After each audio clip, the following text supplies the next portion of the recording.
Wow. Welcome to episode 7, as we're calling this. My name is Aaron. And I'm James. And we are in our different studio today. We are in the home studio, the home game, if you will. And today is an episode that wasn't really planned. We just kind of decided, let's talk. So, yeah, and I've been meaning to ask, Aaron, like, what's with the drain in the floor and the chains on the wall?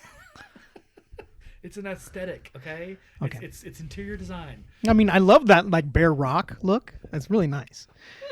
And those metal bars. The concrete is a special kind of it's a choice. It's a design choice. So our intro for this episode is your last watched show, and originally it was Netflix, but we decided to call it for all streaming services.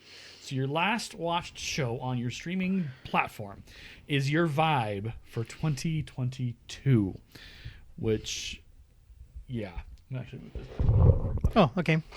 That's fine. So what is yours? Mine is Demon Slayer Kimetsu no Yaiba, which is on, it's Japanese, okay? It's an anime. Okay. And I'm watching it because the story is fascinating. Like, the characters are really, really interesting. And they tend not to fall into, like, a lot of, like, the anime tropes. Yeah. Where it's like your main character just kind of, like, powers up from nothing and it's easy street. No, in this one, like, your main character gets beaten up. He has to work hard to make any progress. So that's your vibe going into 2022. But the thing is, like, things are working out. Okay. It's just I would say, like, there's hope in this series. Like, it's kind of one of those things, like, because your main character is this nice, kind person that is put in a very, very difficult situation. Right. But he keeps progressing forward, and there's, along with all the hardship, because there's a lot of hardship, there's hope. Okay. And there's good things that are there. Okay. So this series is, like, it's beautifully animated. The music is fantastic. Like, the studio they got behind the project is phenomenal. So I like to recommend it a lot to anybody that is curious of something like this. All right. And I would say, like, give it a shot, folks. It is a really, really good story. Okay. We'll put it on the list. That's a lovely, very deep literary vibe going into 2022. Yeah. Mine is less deep and less complex. The last show that I watched on a streaming service was Dirty Jobs with Mike Rowe. I mean, that's a great series in itself. Come on. Well, and they brought it back. Discovery brought it back this year. So they started streaming new episodes on Discovery, the channel, but also on Discovery Plus this last week. And so he's back for the first time in many years, back on the Dirty Jobs circuit. So you're starting off your year in like a septic tank, crawling around. Meanwhile, I'm having like happy, moments and things like that going on. It's going to be a great year. It's going to be a great 2022. So stick around, strap in, hold on to something. It's going to be a little bumpy because we're talking about our 2021 nerd year, and we're also looking forward to 2022. A little bit here. It's the New Year's episode because some TV shows did have New Year's episodes. So we're following in the footsteps of the great leaders of the past. Stick around, Nerds by Screenlight. We'll be back after the intro on the channel that doesn't exist. I know, right? I know. I was wondering where you were going. On the CW. We will not be back. So hold on and strap in and we're back. Here we go. Yeah, that makes sense. Get nerdy with me. Talk nerdy to me. Get nerdy with me. All I really need for you to do is just please. I can stop. Talk to me. Talk nerdy to me.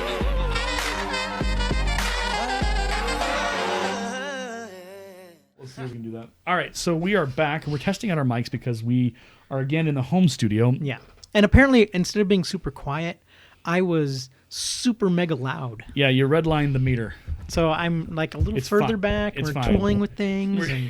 We're flying by the seat all of our kinds of pants. switches getting turned. Right. Aaron took out the whip and started beating the slaves. It's like Frankenstein with like Ben-Hur. It's a great feel in the studio right now. It's a great little moment we're having. It's great. You should listen to more of our episodes to discover all the greatness that comes out of these shows. Yeah, please do. We have fun doing this. Yeah. Believe it or not, folks, this is a lot of fun. We entertain ourselves more than we entertain anybody else. So the point of this episode today is reflecting on our nerd life, our geek life in 2021. What went well, what didn't go well, what's something we wish we would have done more of, which then translates into looking into 2022, which is where we go, what are we looking forward to in 2022 when it comes to the nerd and geek culture? What is something that we want to do more of? What's something that we haven't watched that we need to, that means that our geek or nerd card is in danger of being revoked? Stuff like that. So it's kind of a catch-all episode. And there's some stuff on the list that I will freely admit that I've got a lot of work in the nerd geek year of 2022. I'm sure James has stuff that he would love to be able to have to be able to do this year. So I will start with my kind of review of 2021. Figuring out. Was there something that came out that really made you feel amazing this year? And nerddom, just what's your thing? What's your one that came out and you're like, yes? Well, I wouldn't even say it was a thing. I would say, and this is going to sound a little sappy or whatever, but it was so at the local cafe here in Fort Morgan, it's called Zaze Cafe. A couple took over the business recently. Their catering company is called Make It So Catering. So that's a reference on Picard when he says "Make It So," which is also in our intro. Yeah. And getting to know them and their nerd and geekness, but also getting to know James and his nerd and geekness, but also a couple other friends locally here who are big old nerds, big old geeks in their own way. And that was really kind of a real game changer for me, is going, I've been here for this is my 4th year in town and 4th year teaching. And I've started creative clubs. I've started gaming clubs, and getting to know students and getting to know their nerd and geek stuff is cool. And finding that they have similar interests to you, that's fine, and that works. It's lovely to have them also have a place where they can go and be nerds and be geeks. But for me, when it comes to being able to be in community with those geeks and nerds, with folks my age and stuff, and in my stage of life, it's been a hard thing the last 4 years. I've gotten glimpses, but nothing significant enough. And so the last 4 or 5 months, kind of hooking up with folks and connecting with folks about nerdy and geeky things has really been one of those things where my nerd and geek soul, I almost say it's been awakened even, where I'm realizing, oh my gosh, I have such a passion and drive for these nerd and geek subjects, which again, there is a spectrum like crazy pants of what a nerd and a geek means and what it looks like and what it can be. It was so powerful, he harassed a customer at Zazie Cafe into doing a podcast because he saw the guy reading a book. That's the power of the Force. The Force is strong in this one, as they say. But I also think part of this year has been reading again. I picked up over Christmas break, I picked up Dune by Frank Herbert, and I read 850 pages in 2 days because I couldn't put it down. I picked up the Elmore Leonard Raylan Givens series. There's 4 books in the series. Those are good. I've read Raylan. I've read one of the other ones. I've got 2 more on order. And I've been missing the pleasure of reading. And it's been an empty space in my life. And it's no one's fault. I'm busy as a teacher and trying to plan and work and do that stuff and balance my life. But my experience over this Christmas break was this is what I love. I love to read fun, nerdy, geek, science fiction, fantasy. And so my goal to translate into 2022 is to read and make time to read more. Come to the dark side, Aaron. I wouldn't even say reading is a dark side. I'd say reading is the good side, where Luke Skywalker lives. I think the non-reading side is the Darth Vader side, which is not to say if you're not a reader, I'm not trying to guilt you, but reading grows your brain. Reading grows your experiences. Reading grows your perspective. And so I think those 2 things, finding nerds in my hometown, but also finding the joy of reading once more, because I have always been a reader, and I need to feed that machine. So that's what 2021 has been. Obviously, it's been a COVID year, so all of our nerd and geek stuff has been a little bit affected there. But as we move forward, and Again, COVID continues to be a concern and an overriding issue in a lot of places. Here in rural Colorado, we're holding steady for the moment, but that could change. So my hope is that we can retain the geek and nerd gathering and community, because we want to bring that more into the rural areas and say, hey, you're not alone. Your people are here. There might be more of a distance between us. So that was kind of we'll just be podcasting from his yard. Yeah. So they can't turn the lights out on us. 6 feet apart. Yeah. with an umbrella in a raging snowstorm. It's going to be great. So now, James, for you, what has been what was the one thing in 2021 or things in 2021 that you got to experience, that you got to watch, you got to read, that were basically kind of a reawakening or almost like a high point in your nerd and geek year here in 2021 and back in 2021. Oh yeah, I kind of have to start off as a lot of my nerd life kind of faded away and died when I moved. Yeah. And then being able to pick up and meet people here, like you said, like yourself, it kind of dovetailing what you said. It's all right, I found some nerds. Yeah. I found some people that's fun just to hang and talk about nerdy stuff with. We got into that really good conversation about all kinds of sci-fi stuff, and apparently we offended an old woman at the cafe, and that works out fine. Yeah. And that was a good time where it's all right, I found my people. Yeah. And it's kind of this is good because you feel like you're part of the community again. You got people to do things. Yeah. And then you wrote me into podcasting, which I listen to a lot of podcasts. Yeah. And all of a sudden it's I'm doing one. It's this is pretty wild. Yeah. The other thing in since the start of COVID, when it first began, I kind of lost my reading groove, and I've always been a big bibliophile. I am the book nerd that everybody's just oh, you need to talk about books? Go to James. Yeah. And Christmas presents are really easy. All my friends just send me gift cards to the bookstores. Yeah. And all that kind of stuff. And I used to devour books just crazy at crazy speeds. And with COVID, I lost all that. Okay. And this year, I'm getting my groove back. You know how Stella got her groove back? Yeah. Well, James has got his reading groove back. I'm slowly getting back into it. I've been, knocking out some books here and there, and it feels great. Yeah. That's awesome. So I'm trying to keep that going, move forward. It's I have some books that I'm going to have to read now for the podcast. So it's work assignments. I still get to have fun with it. Right. Yeah, I have homework. Yeah. So that's one way to look at it. I have to leave work and go home and do homework. Yep. I have, there's other things that came out. I had one of my favorite authors released a new book that finishes a trilogy that I've been waiting on so I can read it all at once. Nice. It's really tough for me to do that. Yeah. COVID helped this time around. Yeah. But it's kind of like Joe Abercrombie. Joe Abercrombie's his name. Yeah. It is the Age of Madness trilogy, book 3, which is Wisdom of Crowds. That book came out. I'm gearing up. I was gearing up to start reading it, but now I have my homework assignments to do. So that kind of threw the monkey wrench into that. But I'm waiting to dive into that book because I was waiting for that for a while. Okay. I was going to mention when you talked about the authors, so another celebration for me and a big thing that for me was in November, at the end of November, I've been writing a story for the better part of 3 years. I have been writing, it's a novel. It's currently clocking in at 37,000 words, so it's not quite the 50,000 mark, but it's enough that I'm sure if through my editor, we add stuff. But I finished the story. Have you shopped it around yet? Well, so here's the deal. So you have to have a professionally done book, you have to edit it. Yeah, of course. And you have to pay someone to edit it because I can edit the grammar and the spelling, but the actual edit when it comes to making sure that everything makes sense, the voice is there, the characters are there, the plot isn't herky-jerky, that falls to an editor who, because you want someone impartial, you go out and you find out who's the affordable option. And now I've got somebody that I've chosen, and she has it in her hands, and we've made a calendar countdown to March for actually to be done with all of the things between the story work and the character work and the editing work and everything else.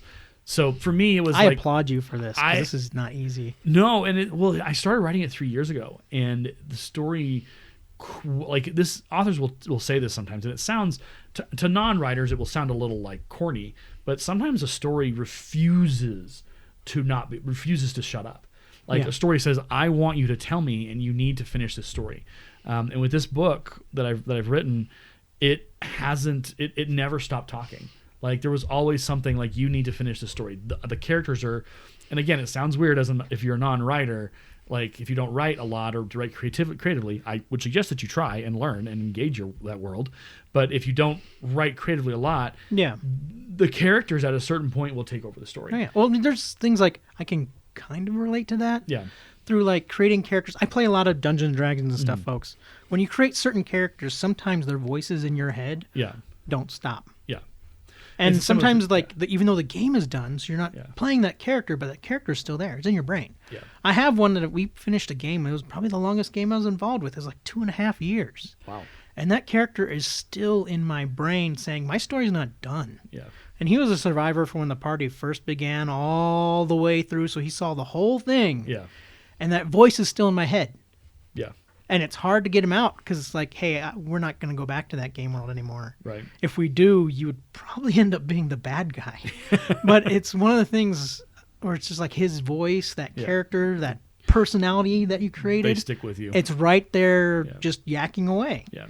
And so that was what the story is that it's a multi-series book. So I've got the first book in the series.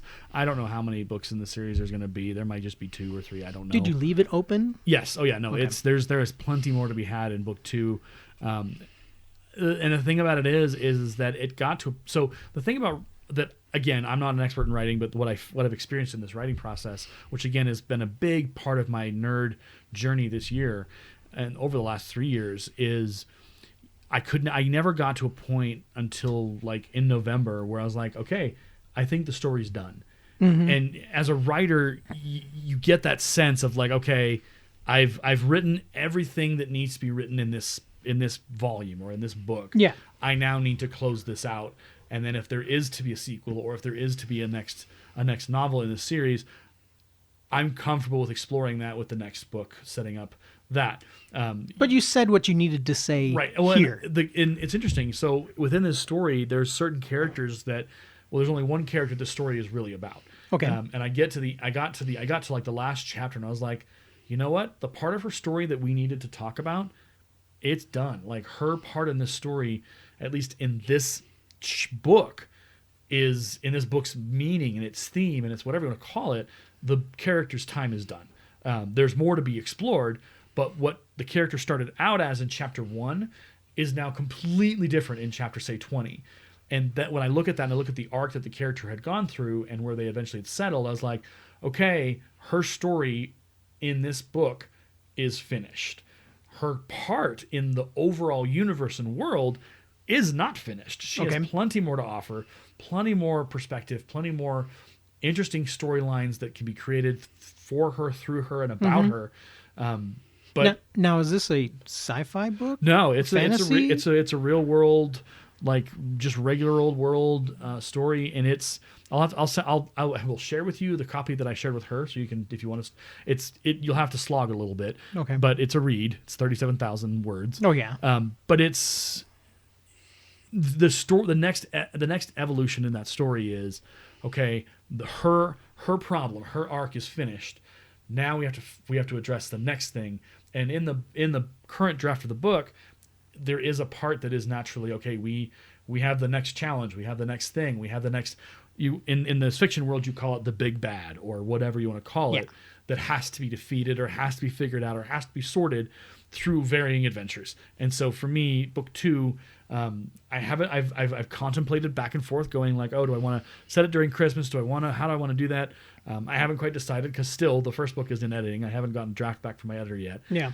But that's the power of the story is that I know the story has more to be told and the characters are out there waiting and going, okay, we know where we want to go from here. We don't know where we'll end up, but we know where we want to start. And that's where I have to begin with that second book. And that second book probably will take 16 different directions as I write it. And the characters and their situations and their personalities and their experiences from the book 1 will determine where we go and how we end up and what adventures we get up to and what adventures we don't get up to. Yeah. So that has been a large part of my 2021, but a large part of the last 3 years is writing this story. And to be honest, there's 2 other stories that are at 37,000 words and are nowhere near done. And they require an ending. Like there's 2 stories I've got. One's a sci-fi, one's a steampunk kind of story, and they're both wanting to be done, and I've gotten myself into a corner with both, and I've taken some time away, but my goal as we get into January and February is to return to those stories briefly and start to kind of figure out, okay, how do I get out of this? How do I get here? But yeah, being a writer is a funny thing. I am by no means like a great writer like a Stephen King. I'm pretty good at what I do, and good enough that I give advice to students. Like we have a weekly call on Google Meets with students where I do reading and writing. I do a writer's workshop with them, and we process through. But it's funny. Being like quiet here, folks, because we've had this conversation before, so I'm just letting him tell you. Yeah, so it's one of those things where you, as a writer, you always want to tell a story. There's always a story to be told, and like literally over the weekend, I came up with another idea for a story. So okay, this requires some context, and I'll put a link somewhere where you can find it on my Twitter or whatever. But like 4 or 5 years ago, I wrote a Harry Potter Doctor Who fan fiction combination story. And it is not your normal fan fiction story. It goes in directions and uses references that I made up that are not canon, but are systematic of a broken world, of a broken almost universe, if you could say. Yeah. And so in that story, I had two characters. One was called Rasputin and one was called Mephisto. And Rasputin was actually based on the Russian wizard Rasputin, who obviously was killed and had to be like beheaded to eventually die. And then Mephisto is based on, I think he's a Marvel wizard. Mephisto is basically the Marvel version of the devil. Oh, okay. Well, there you go. But Mephisto is a wizard as well-ish kind of thing, and the way he was portrayed many, many years ago when I stumbled upon him. And so what happens is the world of magic and all this stuff, and it's crazy. But I sat back and I said, you know what would be fun? It would be fun to set a story in either the Wild Wild West or in some time that it's not 2021, where witches and wizards are real and they have power, but they don't have the power to like enslave. They have the power to help. Or a post-apocalyptic world where like being a wizard and being a witch is not a glamorous situation. Mm-hmm. You end up having to power people's homes, or you end up having to like repair people's things so that they can continue living. And so that idea is you're constantly on demand and at the will. And so you others. either and as a part of that, you are able. They give you food and they pay you, and you have subsistence and you're able to live, and your energy is replenished and all that stuff. But then there's the other side, which is the wizards and stuff who refuse to be a part of the system. Yeah. And maybe they are the wanderers. They are the vagabonds. And they are the scrabblers. And maybe they have their own communities where they have like wars that they go to battle with I don't know. It's been rattling in my head over the weekend. I'm like, that'd be a fun thing to start. And I'm sure that it's somewhere on the book market already exists. But I want to put my own spin on it and have a little fun with it. I've contemplated making it like a gangster kind of like story in the post-apocalyptic world where everyone's kind of adopted the gangster life. And you've got the cool hats and the fashion and stuff. And I don't know. I have no idea where this is going to go. But like so it's both the curse and the benefit to being a writer is you've always got an idea in your head. You've always got something kind of echoing out there that you want to write, that you want to put to paper, that you want to create. And I was talking about this book, Forest of the Trees by Betsy Lerner, and it talks a lot about how writers have constant ideas. It doesn't always equal to bestsellers. Oh, yeah. It doesn't always equal to like getting published. But we have this urge, this innate instinct that is almost like a second nature to us that we have to write a story. And you were mentioning earlier off air about, we were talking about Stephen King's writing. Yeah, on writing. That book is fantastic. I have it on my shelf. I haven't gotten into it, but what is like, you were really talking about how it really explains his life experiences, he himself, that kind of forged him into the writer that he is. Like all those weird things and how the ideas would pop into his head from past experiences, all that kind of stuff, how it relates to his writing. I mean, you can see that a lot if you read a lot of his books, how there's certain ideas, certain tropes, even certain characters he pulls on a lot because those come from his past. Right. And he's easily able to kind of like put those into his books to help move the story along. Right. They're not necessarily main characters, but a lot of his side characters and things like that. Yeah. and how it just kind of fuels him, all that life experiences. Right. And I think that's the power of writers. If you're out there and you're like, I'm not a writer, sometimes all it takes is just starting. And there are enough books on writing that you can go on to Amazon.com or go to your local retailer and you can find books. But The Forest for the Trees is a pretty good one. Stephen King on writing is a pretty good one. Bird by Bird is another good one. There's a couple other stories, a couple other books out there about writing, and also like about dialogue and story. So, try it and see what you think. You're never going to be the perfect writer the first time out of the gate. I've been writing for better part of 10 to 15 years, and only in the last 4 years have I begun to actually produce what I feel like is quality writing. But again, that's kind of the 2021 nerd and geek success story for me. Is I have a 37,000 word novel ready to roll. There you go. And it's in editing, and it's going to be plot checked, it's going to be polished, and it's going to be ready to go. So that's kind of our reflection on 2021 and the nerd world that we've come to know and love in the moments. Do you want to know what my little secret thing? You're a writer. Yes. I like to build models. Okay. I used to do that back in the day. We had a model shop in Littleton, literally across the street from our house, and I would go and I would buy submarines and buy the paint and all that kind of stuff. I used to love to do that, and I want to get back into it. But I like painting like little like Dungeons and Dragons models, or my favorite is like Warhammer Games Workshop stuff. The Warhammer 40K stuff. Yeah. I have, thanks to my friends and family. Thank you, family. Thank you, friends, for Christmas and my birthday this year. They actually bought me some of a line of like soldiers that I love. Nice. And they released new models of this year, but I wasn't able to buy them myself. And so they bought me these box sets of these guys, and I'm sitting there just staring at them right in my face right now whenever I go home. So cool. And I'm like, all right, it's probably time to dust off the painting skills. You gotta get back into the world. I got to get out my little plastic nippers, clip these dudes out, clean them up, assemble them, and start painting. Heck yeah. And painting is a very, very fun, relaxing hobby, folks. It is. And you don't have to be perfect at it. I'll admit, it's like some of my models look terrible. Others look passable. Right. But to me, it is so relaxing. I can turn on some music or something and just focus on, here's my tasks, here's the things I need to do. It's fun to watch painting videos that teach you different things. Right. Oh, like I can't wait to get back into it. That's awesome. And that's like one of those things I have on like the side burner right now. Right. Because I go home and I see them, like, I will get to you. It's like, I probably won't do it in winter because weather does affect, like in your base spray. And then I'm going to get really nerdy here. Weather can affect your base sprays on your models, and that'll affect the whole look of your model. Yeah. So this cold weather isn't going to be great for spray painting anything in. Right. I need to warm up a little bit. Gotcha. And I'm not going to do it in my house because there's no poor ventilation there. Right. Well, that's something that we could, like, a future podcast or even like a future video blog kind of thing is profile you doing that and building that. That'd be kind of cool. If people are interested in it. But for now, it's basically going to be, you're going to watch me clip a bunch. If you record as me sitting there for hours on end cleaning plastic mold lines and things. It's not exciting. The power of time lapse, friend. It's not glorious. The power of time lapse. I want an 80s montage with like Dare from the Transformers movie over top of me as I'm cleaning these models. Yeah. Yeah, that's my Mariah Carey, Christina Aguilera impression.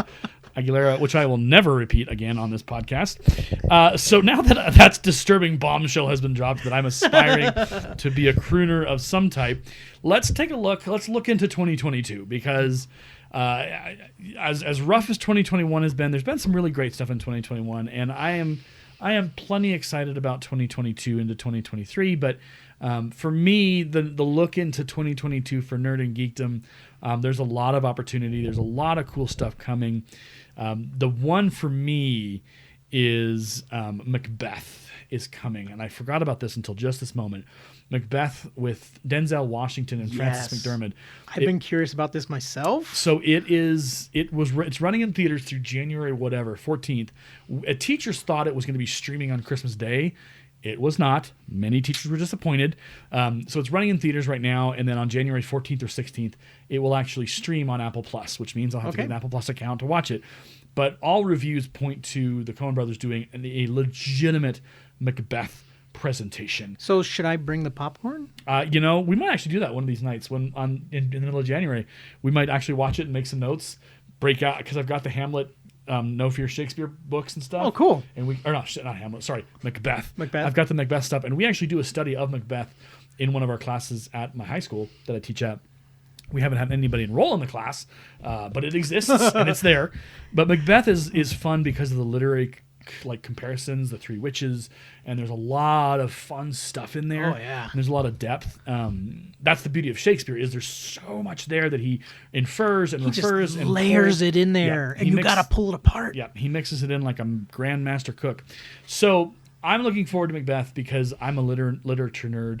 I'm a Shakespeare nerd. I'm an unashamed. I love and adore Shakespeare. Kenneth Branagh in the late 90s revolutionized Shakespeare with all of his Shakespeare movies that he made. Oh, yeah. Hamlet among them, just literally bringing Shakespeare into the world and showing us what goodness could be and what great scene making and what great actors could do with the material. And cinematography on those. Oh, good Lord. They look amazing. Yeah. And even they still stand up. They still work. I'm still just my mind is always blown by Kenneth Branagh and his passion for Shakespeare. I'm just kind of sad that they hired him on to do the first Thor movie because they were looking for that seriousness, but then they wouldn't let him go as serious as he wanted. Right. And I'm like, don't put the brakes on him. Right. Let him go. Let this horse ride. Yeah, exactly. Give him freedom. Dobby's a free elf. Free elf. Throw that elf a sock. There's the line for today's show. Give Kenneth Branagh his sock. Let him be a free elf. I'm sure Kenneth Branagh would be multiple levels of offended at that. Well, he was supposed to bring like that. Yeah, the gravitas to it. Yeah. And he didn't. Well, he didn't because he didn't get to finish it. Yeah. Okay, so 2022, one of my votes is for Macbeth, which is going to be I cannot wait. I'm glad you brought that up because I completely forgot about it. But I've been wanting. I remember I saw the trailer for it, and I'm like, I want to see this. And it's in black and white too, so it's got that real you gotta dig in, you gotta be paying attention to that show. The one thing we've talked about back and forth is the Babylon 5, the possibility of a new Babylon 5 series coming. Yeah. And I don't know how I feel about it quite yet. I haven't really heard anything. That scares me. There's been mention that it would launch in 2023 or something like that, but there hasn't been a lot of buzz about it. And I worry about Babylon 5 because we've talked about this. It's so perfect on its own. Mm-hmm. The story was told from start to finish.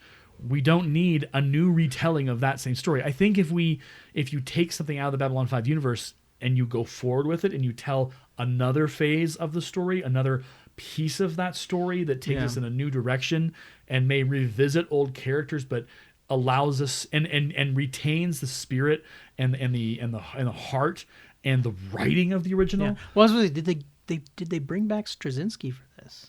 He's the writer of the first. He's been mentioned, and he's actually publicly said, "Yeah, I'm involved." Okay, good. I'm in play. That's good.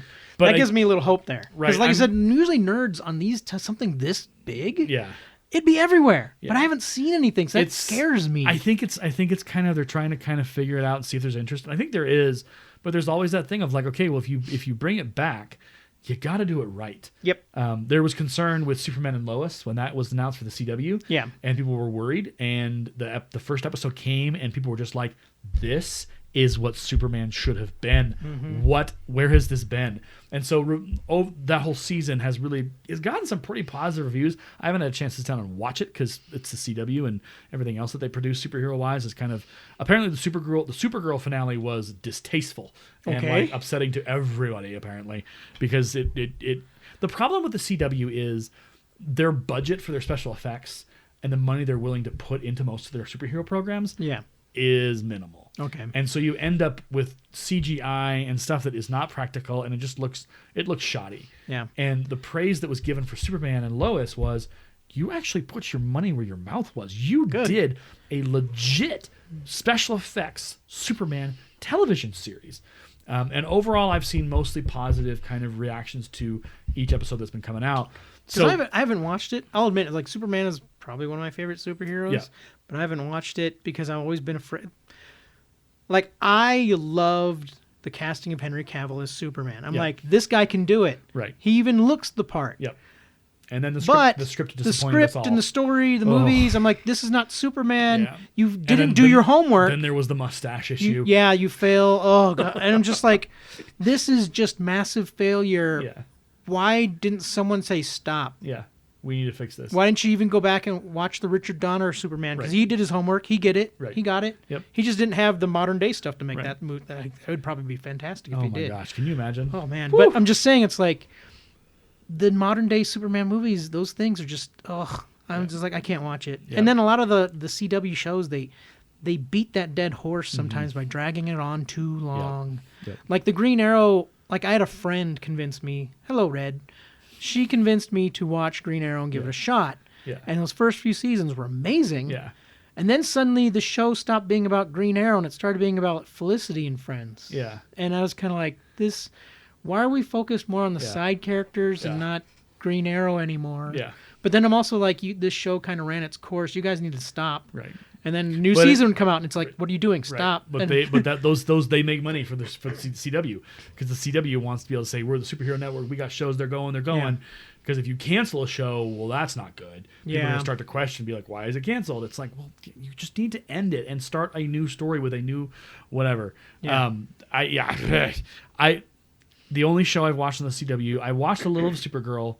But then when I started watching like the recaps and stuff, was where I saw the later seasons effects. I was like, no, why? This is terrible. This is junior level CGI. Like, what is going on? Meanwhile, we have stuff on Disney Plus, which is fantastic because Yeah. they're like, we're going to make a whole TV show Yep. and just pour in a movie's budget into Yep. everything, And which you has been get- fantastic. And you get good stuff out of it. Yeah, like you get the Mandalorian. Oh yeah, Mandalorian. You get like the Marvel Plus, the Marvel stuff that's coming out of there, which is kind of like from 2021 into 2022 now, which has just been amazing. Hawkeye's on my list. I actually do want to watch Hawkeye. Yeah, I need to watch that myself. I've heard good things. I've heard good stuff, but I was told I need to watch Black Widow kind of first, Yeah. and I was like, all right, so I watched that movie, and it's not good. No, I heard that. I heard universally people were just like, why did we make this movie? I mean, there's nuggets in there that are great, but some of this was just kind of like, oof, right. no, Yeah. no. Well, and the thing about it is Black Widow's dead. Yeah. Well, I mean, the remember after the events of Civil War, Right. It's a That's when it took place, Right, but the movie should have been made then. Yeah. So then it actually had weight, and you're like, oh well, she's still alive, and Yeah. then the death would have had even orders of magnitude more of an Exactly. impact. No, I mean- of going, oh my gosh, but now it's like after the fact, you're like, well, I know she's dead, so none of this matters. Yeah. And that's part of why It's just the vehicle to bring in right. someone else to kind of take up the mantle later Right, on. right? Because she does appear in Hawkeye. I understand. So that I get it. I get what they had to do, but it's clunky and it's almost I don't want to say this word, but it's almost amateurish. It's like, okay, you could have there could have been a better way to do this. Give the new Black Widow a story. Yeah. Give her a movie. Give her and Do some flashbacks with ScarJo right, but have the her original character carry the movie. Yep. Then that actress and that story and that character. Yeah. Anyway, so 2020 we have gotten off on a tangent. I mean, this is me and you just being fans of good narrative, good story, and good things that effects. make sense. It's in 2021. It was a hard thing to find things that made sense. Yeah. A lot of the sci-fi that we got stuck with. Okay, so Babylon 5, we don't know where that's going. Here's something we both talked about: the Robin Pattinson Batman that's coming. Yes. And Lenny Kravitz's daughter is actually Catwoman. Yes, I read that, so I was kind of like, this is gonna be really interesting. I want to very much say we're not associating this with Halle Berry's Catwoman, which was a disaster. That was terrible. Disaster on wheels. But And if you guys like us to take on bad movies, watch them and pull them apart, we can all the time. But oh, please don't send us to that gauntlet of disaster. We'll still do it ourselves if you really need us to. But please don't. James is being very kind here. Please don't. I need my sanity. I got to make it through May and teaching. I can't add more madness to my table, to my plate. So Okay, so throw us those lists for the summer. Yeah. Bring the pain during the summer, not during the school year. So Robin Pattinson's Batman has been getting some actual good press. People are like, okay, it's looking good. It's looking good and dark, but it's still got some heart and soul. So I'm nervous because anything Batman runs the risk of being associated with the Superman Justice League madness. Yeah. Ben Well, they Affleck's- also kind of they're saying this one is taking place in its own storyline, own universe kind of whatever. thing again, Well, which they keep doing, which is irritating me. Right. Well, we've had so many Batmans. We've had Ben Affleck. Now we have Robert Pattinson. It's like, could we just settle on one Batman, please? Yeah. And I like people have said that Ben Affleck's Batman is actually as close to Batman as you can actually, and Bruce Wayne as you can get. I actually liked him as Batman and Bruce Wayne. Yeah. And I was kind of sad in the way they used him. I was like, no, because he didn't get his own movie. No, he should have. Yeah, I agree. I agree with that statement. What's interesting is, on another tangent of Batman, for the new Flash movie, Michael Keaton I heard this. is putting on the cowl for Batman once more. And they actually, in the preview, they show the classic Michael Keaton Batman cowl. Yeah, like that in solid in a one piece. Yeah, in a moment, you see the back of it, but you don't see him. So I'm just like... I'm curious. They should do, like, what's the future Batman where, like, the old Bruce Wayne guy's the young kid? Oh, Batman Beyond. Yes. And we've talked about that a little bit. I have that series somewhere on DVD around here. It is a pretty legit... It has the same spirit as Batman the Animated Series. Yes. And I really, really appreciate that the tone is kept. And the actor who plays Batman in the original animated series plays older Batman. Kevin Conroy, who is the voice of Batman. I'll fight you on the streets for this one. Kevin Conroy plays Batman, and he plays Bruce Wayne in Batman Beyond. Yep. If you have the scratch, if you have the money, pick up Batman Beyond, the complete series. It is a great story. It is told in incredible fashion. I think it's streaming on HBO Max, It might too. be on HBO So if you Max. have that, you can go watch it. Because I know they had a bunch of the animated stuff there. So, But, like, I want them to do Michael Keaton as the old Yeah. Bruce Wayne. I think that'd be really cool. I think it would be. I think it would be a winning franchise. Yeah. You could make a movie or two out of it, and end the third movie with maybe his passing finally of being old, and the younger Batman taking, like, there's a lot of different ways you can go with that. And in Batman Beyond, Batman, like Bruce Wayne, the old Bruce Wayne, actually does fight. Yeah. Like, he does Little throw bits down here a and little there, bit. And that would be cool to see a Michael Caine, like, not Michael Caine. Michael Keaton. Michael Keaton. I'm mixing my Batman actors up again. To see that and it would just, I think it'd be a fun thing. Again, you do it well in story. What else in 2021 are you looking forward to? Oh, 2022? Trey, 2022. Let's get my years right, too. Give me my Doctor Strange in the Multiverse of Madness. Yeah. I actually like Doctor Strange as a character. Yeah.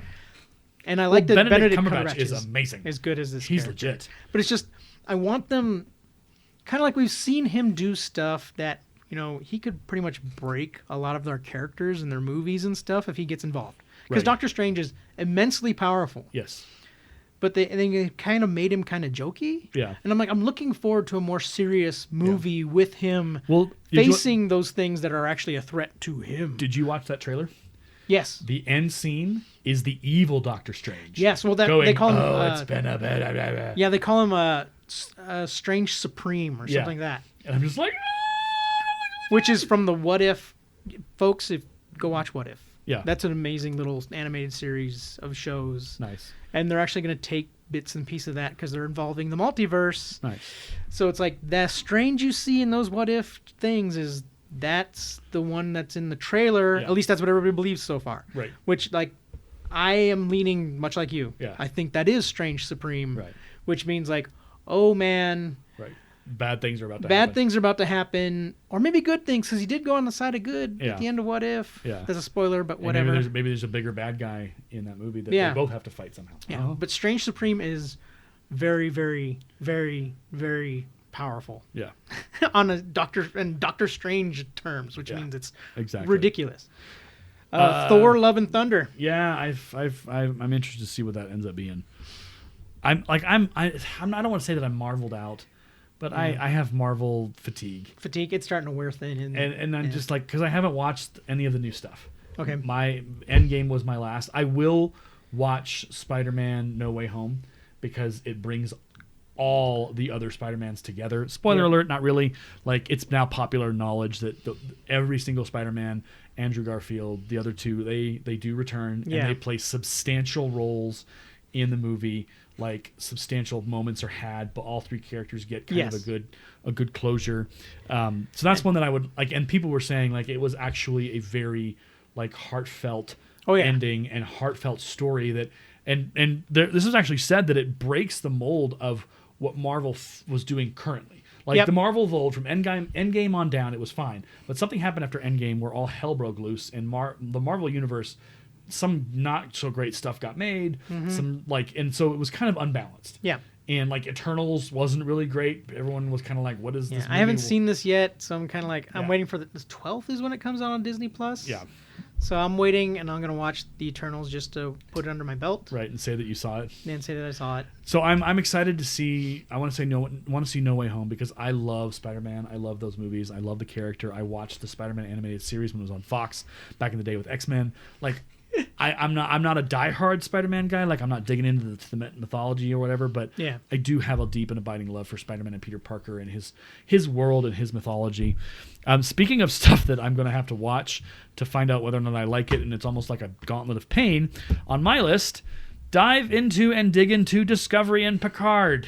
Oh, God. The look on your face. You poor man. You're like, why would you do that to yourself? Yes, why would you do that to I yourself? think because I need to be able to say with certainty, from my own perspective, having viewed it with my own eyeballs, is it actually any good? Okay. I actually call that fair, because I sometimes have those moments too where I'll watch reviews, I'll hear things, and I'll be like, I need to go see for myself. Yeah. So we'll see what shakes out. I may end up like rage quitting in the middle of an episode because I'm just like, what? Like my notes may become like just scribble scratches, and I might start having like I have a fit. But my goal this year is to just finally, because Discovery's in season 4. Yeah, if you can believe it. Well, season that means 4. It's like they have to be doing something to have a fan base to last this long. Here's something interesting. I was watching a video from a YouTuber today or yesterday, and they were talking about how they don't understand how it's gotten to season 4. Wow. Because universally, a lot of like YouTube opinions and written opinions have been like, this is not very good.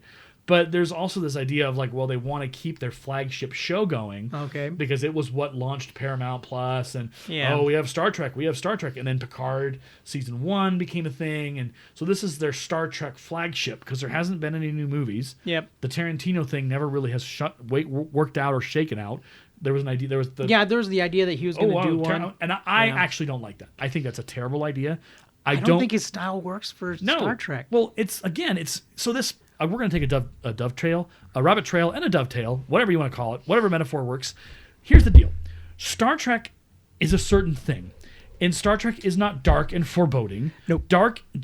Star Trek, I'm getting all flabbergasted. Star Trek is not bloody and Tarantino-esque. Nope. Star Trek is not built for that. And you're out there, probably people out there be like, oh, well, Star Trek needs to change.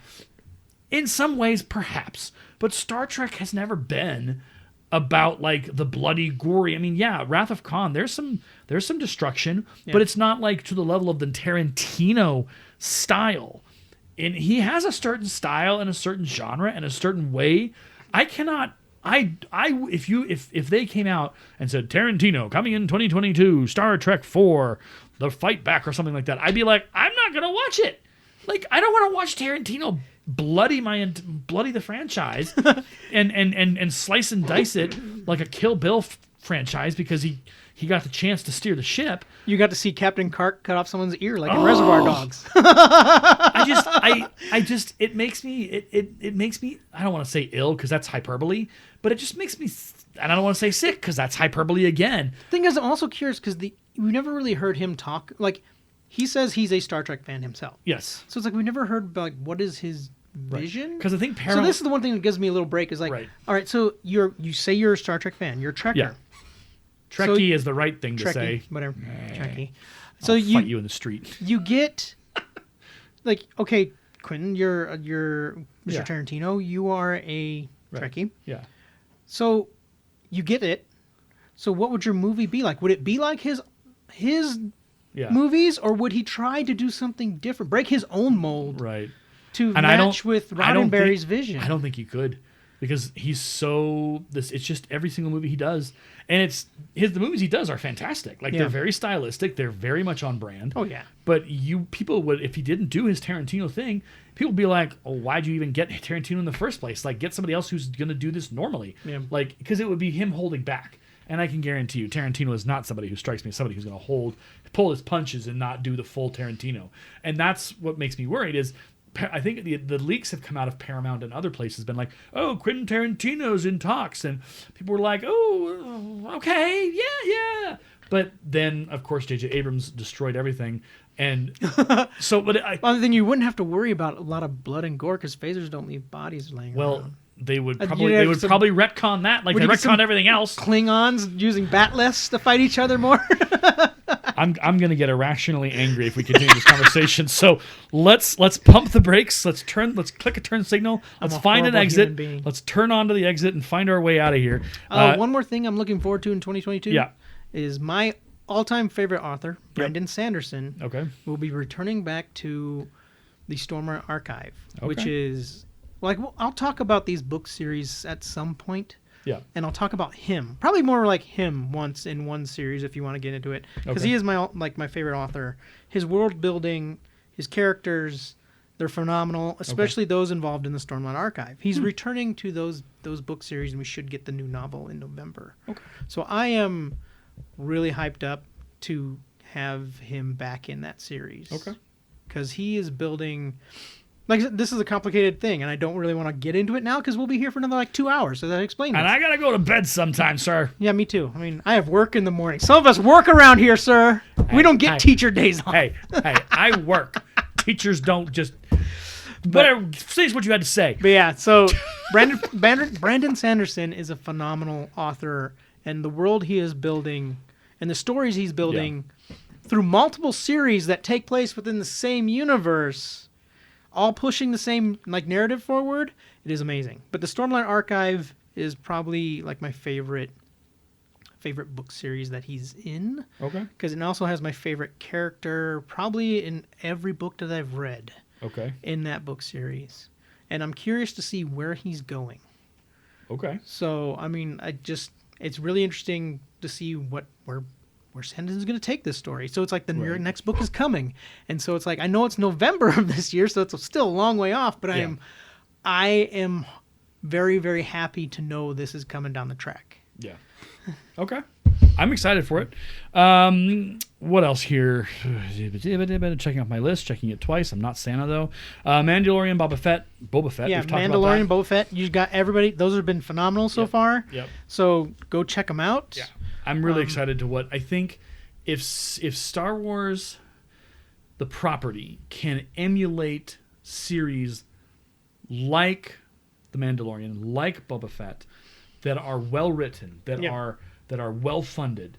If that phenomenon can continue, they will continue to win, and they will continue to expand and enrich the Star Wars franchise and license, because that's what people are hungry for. They're hungry for more stories that are well done and well written and well based and well represented and well produced. And Dave Filoni we trust. Yes. And so the hope is that will continue. Yep. My hope is, because we've had a lot of disappointment in Star Wars and Star Trek. We'll talk about that on the next couple episodes. But the hope, I think the hope of Star Wars and the future of Star Wars, it currently rests in their little mitts. Yeah, in their hands on the TV series episodes. On Favreau and Filoni. That's what I'm saying. Filoni, if you guys want to get familiar with his work, go watch Clone Wars and Rebels. Yeah. And I will say, Rebels is really, really good. Yeah, I've heard good things. And has amazing narrative put into it, and the character construction it goes through, and the growth of those characters is amazing. Yeah. I was blown away. I didn't think I was going to like it.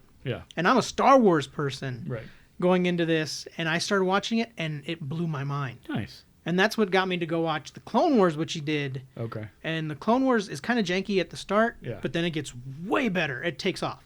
Nice. Because it seems like they were just trying to hit their stride in that first season and a half, and then all of a sudden it just, boom, takes off. I'll have to put that on my list. My goals for 2021 is to play more computer games and to read more. 2022. I saved you. Thank you.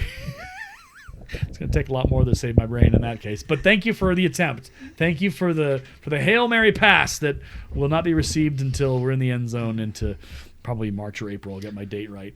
Let's see what else. Read more. My favorite thing, Dirty Jobs, has a new season. Mike Rowe is back. That's just a big old nerd. I watched his show back in the day. I have YouTube clips of Micro where he is on the Home Shopping Network. I have YouTube Micro's opera performances. It is a thing. I'm sure it's on YouTube still. Micro has had a long and storied career. He did Returning the Favor on Facebook for a while, where he basically spotlighted good people doing good work. So Micro is my man crush. He is the bomb.com. He's the guy that I want to emulate in my life in how he handles and treats and deals with things. He is one of the most reasonable people that I have ever seen on social media. So I'm looking forward to that. What is your last word on the 2022 geek nerd future? I'm hopeful. Okay. If that's you want my last word, hopeful. Yeah. But I'm always the more cynical, critical person. So I'm Yeah. kind of like, don't mess this up. Yeah. I would say hopefully, optimistically pessimistic. Because I've been burned before, and we all have. And I think it's a thing where we have to this is going to sound really corny. We have to guard our nerd hearts. Yes. In 2022, because and here's the thing, Dune the movie has received acclaim. Yeah. And I've seen it. Have you? No, I have not. Okay, you need to go watch it. It's only the first half of the story. Yes. So part 2 they announced about a couple days ago that they're actually announcing it for 2023, I think. So yeah, I actually went cheered. Yeah. When I was like, yes. Yeah, part 2, because the movie only takes us halfway through the actual book of Dune, and so the second part, which arguably they're both fun, but the second part, baby, it is the rising and the falling action that's going to come, folks. It's fun to imagine. So I'm looking forward to that. We'll talk to kind of give you a preview of what we currently now. Mind you, this stuff will probably there goes my microphone. Our stuff changes. Yeah, we change on the regular, but here's what we've got so far. So this is episode 7. Oh, because we might also have a guest here Yeah, and there, like a regular guest. Right, might have some regular hosting duties taking up one of our friends. So episode 8 will be Batman 1989. Episode 9 will be Batman Returns. Episode 10, we're going to dig into Dune, the book, which is going to be a deep dive. Episode 11, we're going to take basically the battle royale that we did with Ghostbusters, and we're going to do it with Dune. We're going to do the 80s version of Dune, and we're going to take apart the 2021. So we're going to dual wield, and it's going to be interesting. Episode 12 is going to be the fun one, where we do an introduction to Star Trek with our own personal connections and our stories with the Star Trek world. And then we are going to do episode, what are we on? 11, 12, 13. Episode, the new movies, and what we think of them, and tear them apart, and basically... I think that's good for right now to Determine mention, because we might change a direction here and there depending on what happens. Yeah, but that's a good... Yeah, future episodes will include Star Wars, and then some details in some of the worst movies we've ever seen in Star Wars, Star Trek, but also in science fiction and nerddom. So we're looking forward to that. We'll have more information on your involvement in that as an audience, because we kind of want to get some more input, things from you guys. Yeah. Maybe there's some topics or movies you want us to watch, and then discuss from our point of view. Yeah. Or maybe one of you wants to even get online with us. I never. Okay, so this is a regular thing I'm going to do. So next episode, we're going to do this. I'm going to see Weird Al in June. Yep. And I'm excited because I get to do 2 nights of it, and it's going to be fantastic. My goal is to drop a Weird Al reference on every episode to try and get his attention. You know what? We should watch UHF and just cover that movie. We might not do it here. UHF. Maybe. Oh, I love that But song. we probably need to just cover that. Okay. Because that would definitely probably get his attention if someone would have sent it to him. Like, these 2 guys just tore apart UHF. We want to know. We want to come on our It's show. time to drink from the water hose, Aaron. I think it'll be fun. It's a Hail Mary pass. But if we could get Weird Al on our podcast, I would be blown away. In June when he's in Denver, I can't even begin to tell you what that would do for my heart and my soul and my mind. There would probably be just an explosion. Like, I admit, I'll probably even cry. And I'm not a There's crier. no crying in baseball. There's no crying in nerddom. But I am not a crier. But Yeah. that would be like me meeting Brandon Sanderson, and I'd just start bust out crying, Yeah. and I wouldn't be able to talk. I'd be like, Yeah, I would be speechless. I'd be like, It was so good. It's Weird Al. Weird Al's in the house. So anyway, next all the way until June, I'm gonna drop references or have little bits where I try and get Weird Al's attention. And Weird Al, if you're listening, We love you. We love you very much. We'd love for you to come on our podcast. Trying to get tickets. We won't be to episode 48 by time June rolls around, so we won't have come to our own. But maybe with your power combined, you can bring us. Did you just Captain Planet reference this? No, I was talking about episode 48. Well, is he Hart? I did Ghostbusters Afterlife with the episode 48, and then I did do Captain America. No, he's Weird Al is Captain Planet. I flustered him really good. Weird Al is Captain Planet. Like, there is no question. He is our center and our reason for existing. What rings make up Weird Al? Or is that for another podcast? That's for another podcast, because I would love to figure that out. There would be satire, comedy, biting. We'll figure that out. The Captain Planet rings that form the Weird Al. We'll put that on the list. All right, we have run ourselves into, what are we at? 55 minutes. Wow, we did good for just off the cuff. Thank you for that insult and compliment at the same time. I'm proud of us. Again, thank you for the compliment and the insult at the same damn time.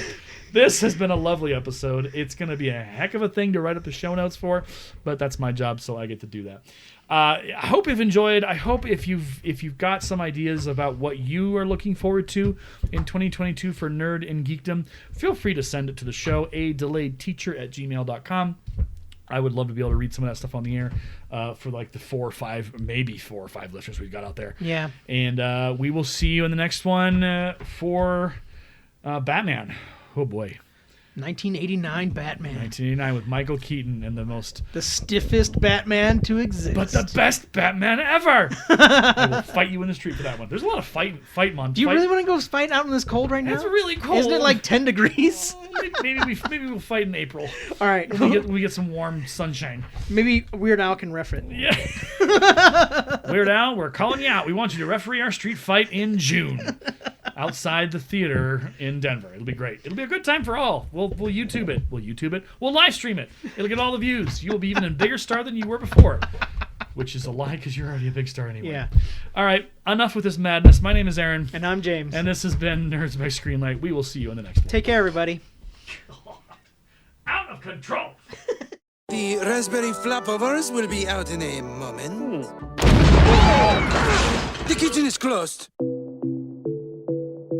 You've been listening to the Nerds by Screenlight podcast, presented by Create at Morgan Productions, located in Fort Morgan, Colorado, USA. For more information on our production house, other podcasts hosted here, and further details, please visit www.createatmorgan.org. You can find us on Twitter at the handle CreateAtMorgan. Create at Morgan is a school club at Lincoln High School, our alternative education campus in Morgan County. Our sponsor is Aaron DeLay, a language arts teacher at Lincoln. Send any feedback to adelayedteacher@gmail.com. Thank you for listening to our podcast.